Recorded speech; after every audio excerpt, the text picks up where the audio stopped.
Well, hello everybody, hope you're doing well. I have a video to share with you today. This is going to be a bit of a long video, so I want to tell you what's going on with it.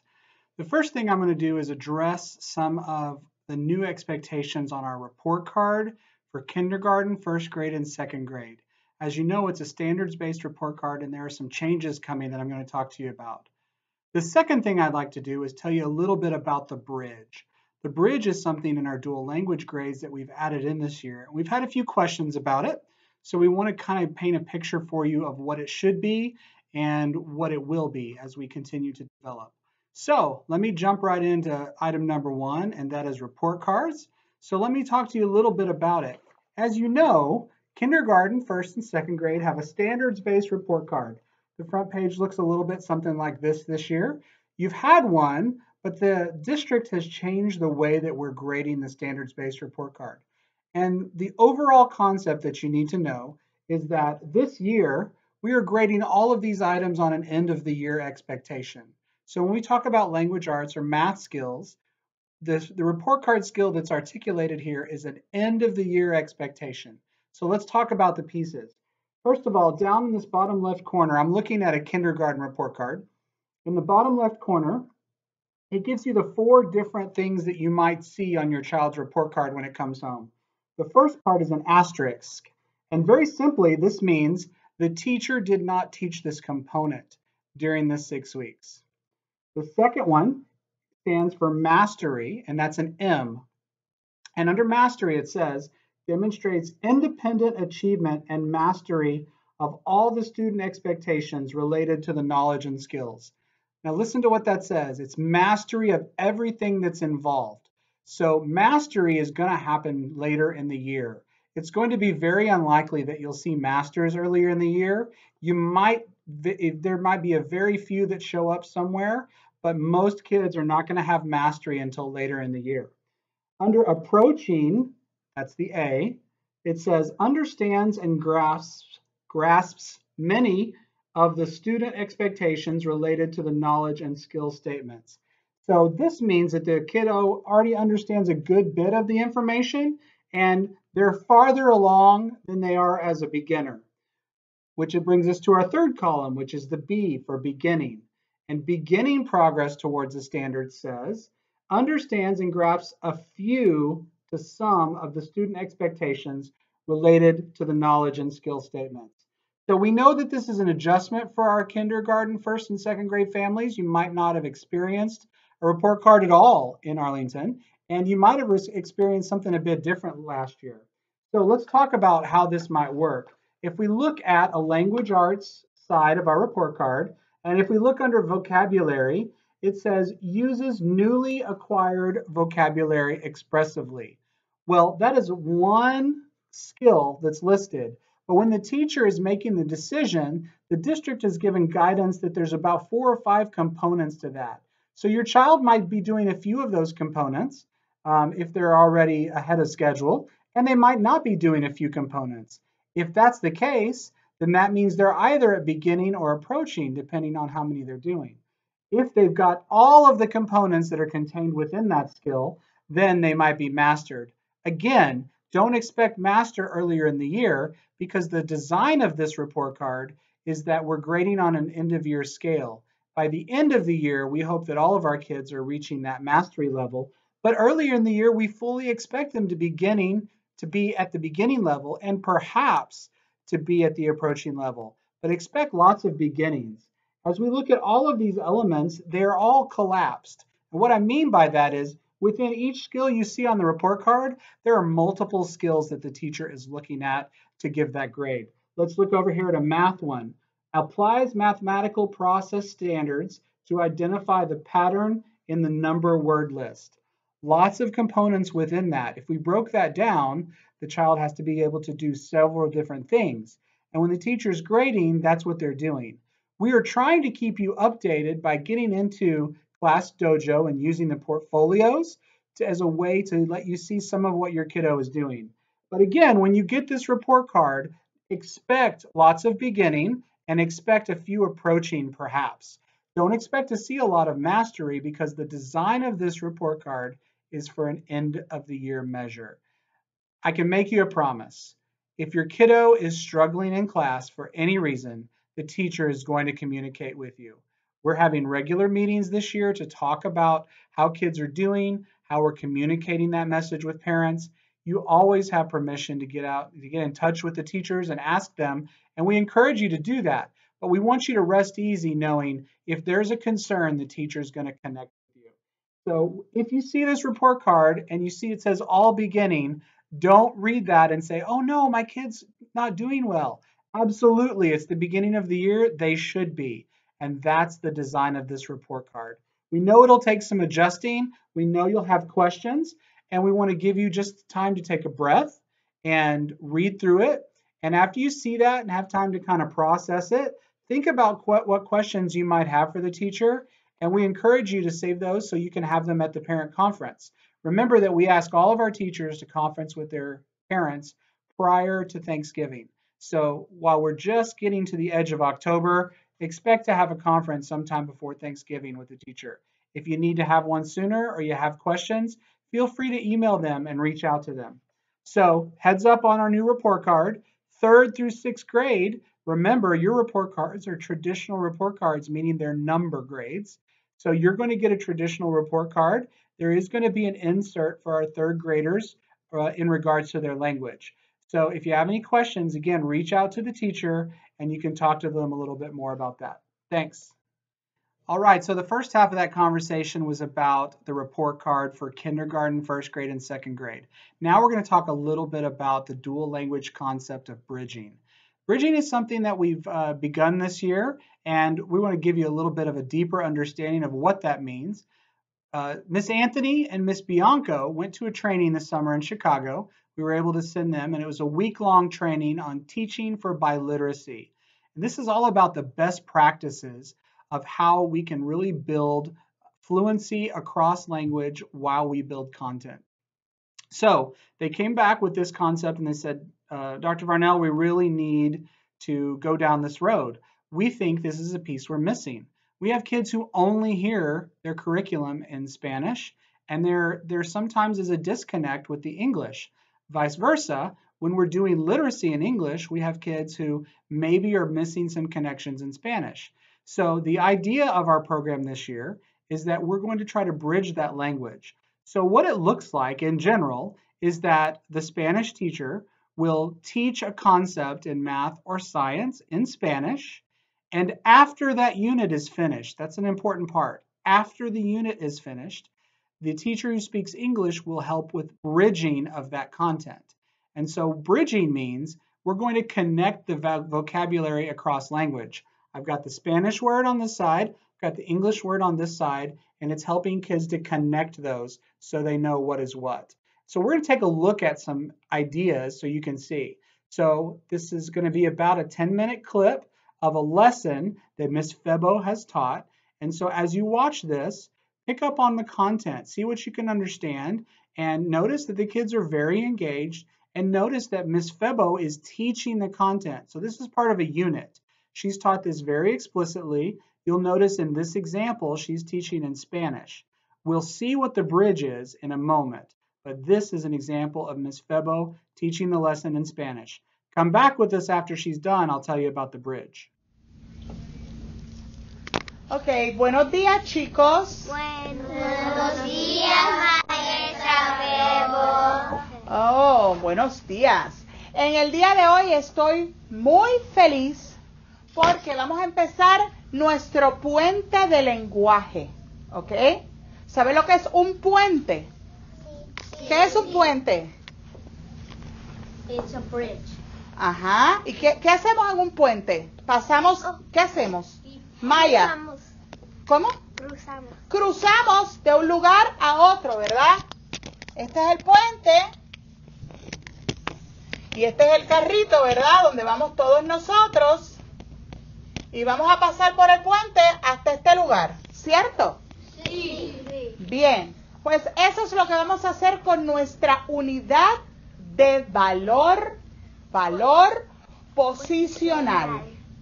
Hoy terminamos nuestra unidad y ahora vamos a empezar el puente de lenguaje. Vamos a escribir el vocabulario que tuvimos en nuestra unidad. Las palabras, ¿verdad que sí? Bien, ustedes me van a mencionar algunas palabras que aprendimos. Y vamos a estar en nuestro puente y ustedes van a transferir ese lenguaje a inglés con Miss Anthony. Y van a aprender sobre nuestras palabras cuando vayan al salón de inglés. ¿Están contentos? ¿Sí? Muy bien, vamos a comenzar. ¿Quién puede decirme alguna palabra de vocabulario que tuvimos en la unidad de valor posicional? Karina. La valor dígitos. Dígitos, muy bien. Todo el mundo, dígito. Dígito. Muy bien, dígito. Vamos a escribir dígito. El dígito, ¿verdad? El dígito. Porque el dígito es un número, ¿verdad que sí? El dígito, todo el mundo. El dígito. Muy bien, ¿quién me puede decir otra? Eli. El decena. La decena, ¿verdad? La decena. Bien, muy bien. Repite, la decena. Decena. La decena, ¿ok? Decena.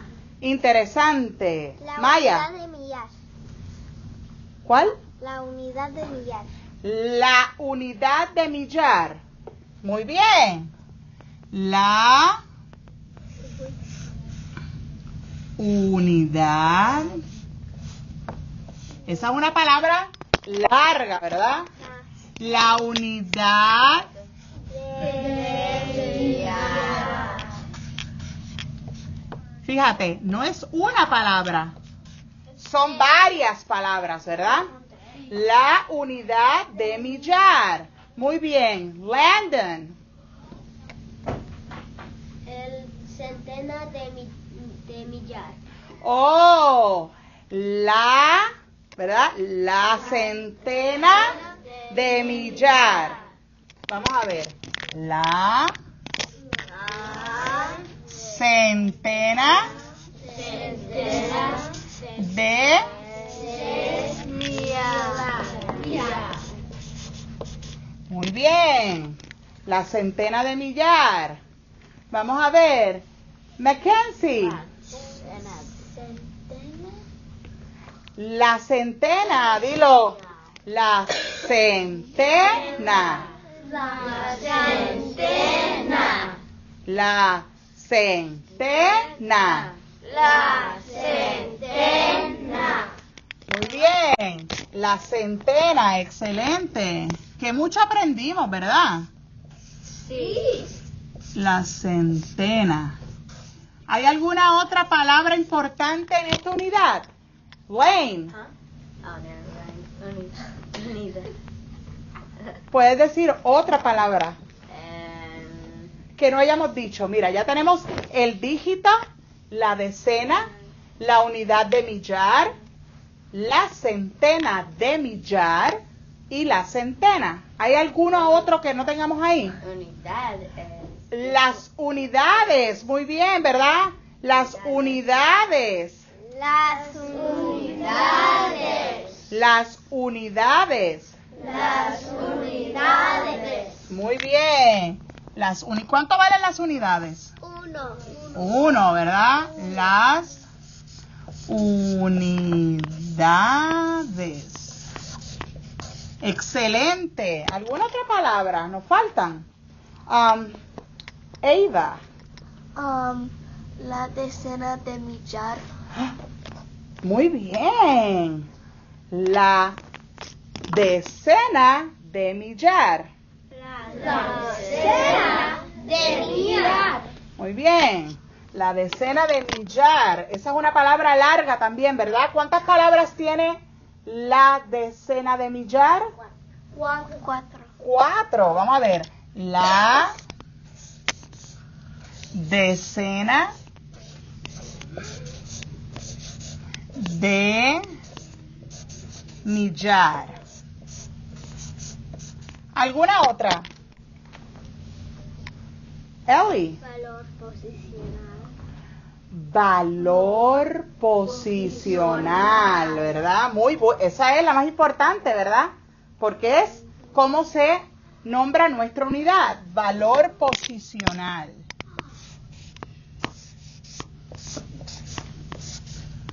El valor posicional.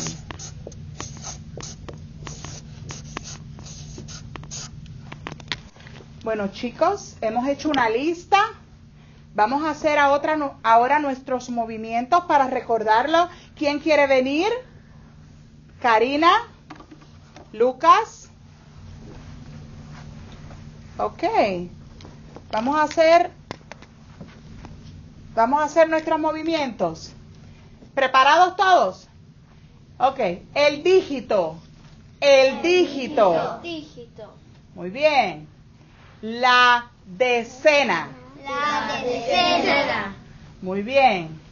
La unidad de millar. La unidad de millar. Muy bien. La centena de millar. La centena de millar. Muy bien. La centena. La centena. Muy bien. Las unidades. Las unidades. La decena de millar. La decena de millar. Vamos a practicarlo. Míralo otra vez. Recuérdalo. La decena de millar. La decena de millar. Ok. Y el valor posicional. Y el valor posicional. Excelente. Muchas gracias, chicos. Great job, Ms. Febo. So what you can tell is that she taught the lesson, and she's kind of doing a summary of what they've been talking about. They added visuals to it, lots of visuals to connect to the words, lots of hand positions. So all of those pieces are part of good comprehensible input when a teacher is teaching through a second language. We want to know now what the bridge looks like. So Miss Anthony wants to make sure once that unit is finished, once Miss Febo is done with that concept and they move on, we're going to move into the bridge. And you're going to see a clip of Miss Anthony teaching now. The bridge is a bit longer. This is about 15 minutes. And this, again, will happen at the end of a math unit, so not at the same time. We're staying true to language. But Miss Anthony is going to use a bridging scarf. And what she's going to do is she's going to explain to the kids that in order for them to make sure they understand the connections, the bridging scarf allows her to use those same vocabulary words in Spanish in her classroom. So she's not going to speak to them in sentences. She's not teaching a lesson in Spanish. She's connecting vocabulary. That's what the bridge is. It's bridging the languages so the kids have the content and the language at the same time. You can imagine as we're implementing this, we're having some bumps in the road, and it's a normal part of our process. So we really appreciate your patience as we get better at this, but we want to show you a picture of what it's supposed to look like. Miss Anthony does a great job with the connection, so we'll let you take a look and let you kind of see what this looks like. Take it away, Miss Anthony. Good afternoon, class. Good afternoon, Miss Anthony. Okay, so on Friday, you and Miss Febo ended a unit on place value. Nod your head if you remember that, yes? Yes. And Miss Febo told me you did a really good job. And now you've got all this information in your brain. Touch your brain. And you have stuff about place value and problem solving and comparing numbers. Nod your heads if it's in there. Good. What I want you to do is imagine your brain as a room. And that room has a door on it. Do you see it? Okay. You open that door, you put all this stuff in it, and you've got all these smartness in your brain. It's in there. Okay. Then that door is your Spanish door, because that's how you put all that information in your brain. But what we're going to work on is creating another door in that same room And that door will be your English door. So now we can get into that room through our Spanish door or our English door. Now when we're creating that door, you are not going to have to relearn the information that's already in your brain because it's already there. What we're going to do is just learn the language that you need in order to problem solve and communicate in English. Okay, open your eyes. All right, are you ready to do that? Yes. And anytime you learn something in Spanish and we take all that information and learn the words for it in English, we call that bridging. And we're going to do that at the end of all of your units with Ms. Febble. Bridging will look the same all the time. You learn something in one language, you're going to make a list of those words in that language, and then we'll talk about it and how to say those words in English. Okay? Now, while we're doing that, sometimes I'm going to need to be able to say the Spanish word for things and the English word for them. Usually when we're talking, you have to say in one language or the other. But for the purposes of the bridge, it will be okay for us to switch back and forth between the languages. And to help us switch back and forth between the languages, I have my bridging scarf. So what I want you to understand is when I put my scarf on, I am showing you that I am choosing to switch back and forth between English and Spanish just so that we can bridge. And when you're talking to me, it's okay that you use English words or Spanish words. You understand? Okay. So let's get started because I am excited to see what you guys learned in place value. So, here I have Espanol, so I'm going to write English. English is going to be green, and all of our Spanish words are going to be in orange. First, she says valor posicional. What does that mean? Karina?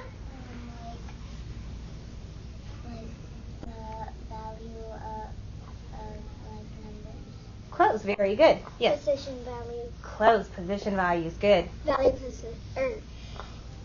The place value. Place value, very good. This is your unit that you guys worked on. Place value. All right.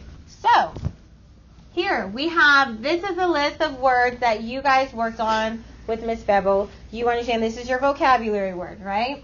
Can someone raise their hand and read this for me? Ava. La unidad de millar. La unidad de millar. Can you guys show me the movement that you practiced with Ms. Febble for la unidad de millar? What does that look like? What do I do with my hands? La unidad de millar. Do it again so I can see you. Unidad de millar. Okay, one more time. Unidad de millar. Okay, and if I wanted to say that in English, I want you to turn to your neighbor and say, how do we say that in English? How do we say that in English? Can anyone answer? How do we say la unidad de millar in English? The thousand. Very good. The thousands place.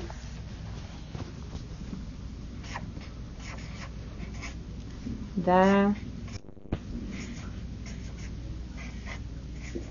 thousands.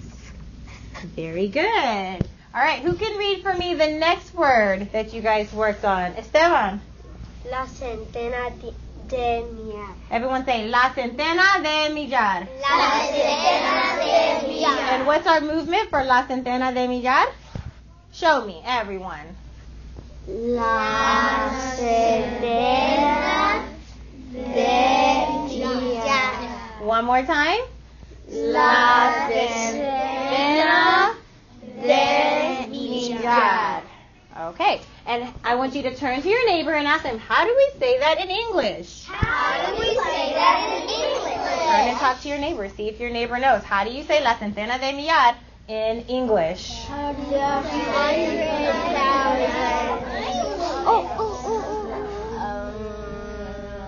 When you know, raise your hand. How do you say this in English? Landon.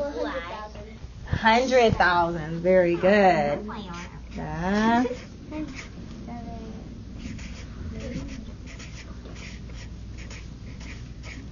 100. 1,000.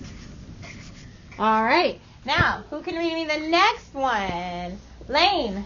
La decena de millar. Everyone say it with me. La decena de millar. And show me the movement that goes with it. La decena de millar. Pretty good. One more time. Show me. La decena de millar. All right. Turn to your neighbor and say, how do you say that in English? How do you say that in English? Whisper. Talk to your neighbor. What do they think?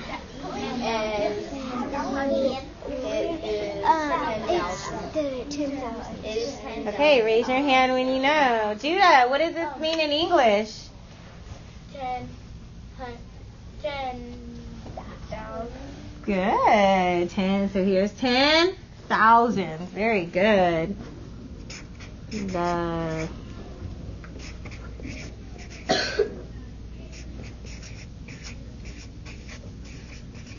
10,000. Very good. All right, next one. Everyone read it with me. El valor. Again. El valor. Who can raise your hand and tell me, how do I say this in English? Karina. The value. The value. Everyone say the value. The value. The value. All right, turn to your neighbor and say the value. The value. Good. The next one. What is this word? El dígito. How do you say that word in English, Maya? Digit. The digit. Everyone say the digit. The digit. Say it again. The digit. The digit. One more time. The digit. The digit. What's our movement for digit? Do we know? No. I don't think we have That's okay. That seemed a little harder for you than knowing the English word, and that's okay. All right. What's our next one? Who can read it for me? Ellie. The normally, like the number. Okay. Read it for me in Spanish first. La forma usual. La forma usual. Desarrollada. No, not there yet. We're just on this one. Very good. How do I say that word in English? La forma usual. Ava. The regular form. Very good. It would be called the regular form because that's what you usually write a number as. And our math term for that would be the standard form. Everyone say the standard form. The standard form. Turn to your neighbor and say the standard form. The standard form.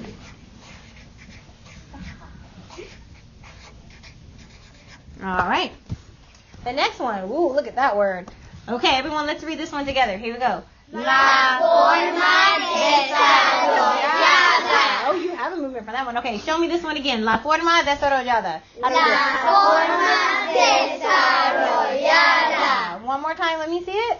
La forma desarrollada. All right, and now turn to your neighbor and say, how do we say that in English? Anyone know? Karina. Expanded form. Expanded form. Very good. All right, so we're going to call it expanded form. All right, next one. Everyone read it with me? La notación desarrollada. Ooh, who can help me with this one? What does this mean in English? Jordan. It means times. Ooh, because you are multiplying when you're doing this, right? Very good. Yes. The noted expanded form? Oh, you're so close because you see the word note in there. Very good. What do you think? The noted form? Noted form. I like that you're using your brain for that. Okay, very good. This one is called expanded, because here's the desarrollada, notation. Yes. So, expanded notation.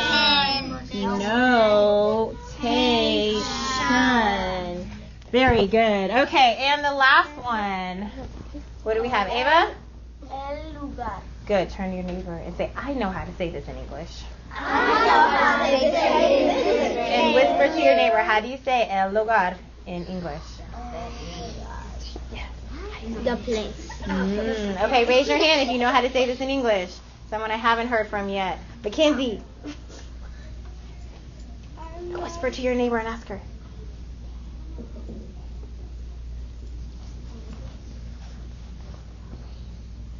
Place. Oh, the place. Everyone say, way to go, Mackenzie. The place. Helping me. You guys are so cute. All right, very good. Look at all these words you guys know in English. That makes me excited. Okay, now I'm going to underline a word, and I want you to tell me what it is. Okay? What's that word? How do I say that word? No, in Spanish, tell me. Good. And everybody tell me this word. Okay, everybody tell me this word in Spanish. And tell me this word in English. Tell me this word in Spanish.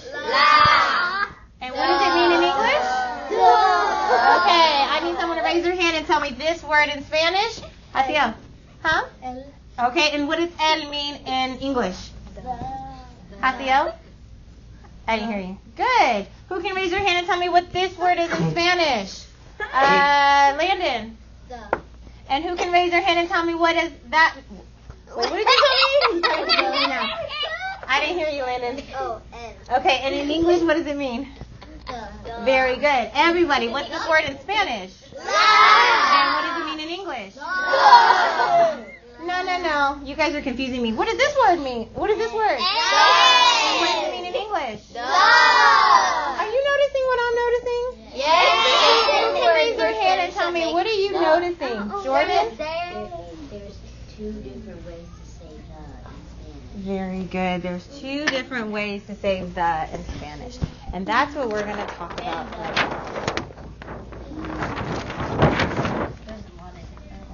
Yeah, there's a lot of them, right? Okay. So in Spanish, sometimes to say the, I use the word el, and sometimes I use what other word? La. And that's really interesting because in Spanish, we have two different ways to say the same word in English. Who can tell me why? When do I know when to use el or when do I know to use la? Maya, what do you think? Because if it makes sense with the sentence, you have to use that word. If it doesn't, you can use the other word. Okay, if it makes sense. But what if I'm just learning Spanish and I don't know what makes sense? Then I have to use rules. And who can help me figure out when would I use la or when should I use el? Ellie? I think it depends on the, if it's, the, A-E-I-O-U or all the other letters. Very good, really close. So when we are naming words in Spanish, some words in Spanish that we name are considered feminine, like la niña. It ends with what letter? A. A. It's a girl. It ends with A. So we'll use the word la. But for, or when the A is near the end. That's why we use la unidad. Because the A is near the end. It's a feminine word. But when there's a O near the end or at the end, like niño, that's masculine. We would use the article el in front of it. Yes, Maya? I learned that because I forgot, and then I didn't know which one should go, and then I started learning that it depends on the last letter. Yes, usually it's the last letter or near the end. That'll be my cue. So if I know that there's an A at the end or an O near the end, then it'll help me decide if I'm going to use el or la. So if I say el valor, I see an O, that's why I use el. And what does el valor mean? Everyone. The value. The value. Let's do an example with la. Who can raise their hand and tell me an example from our list that has the word la in it? Karina. La La centena de mirar. So la. And make sure it's not right. Cena. De. Mudar. And in English, that means what, everybody? The 100,000. Yes, the 100,000.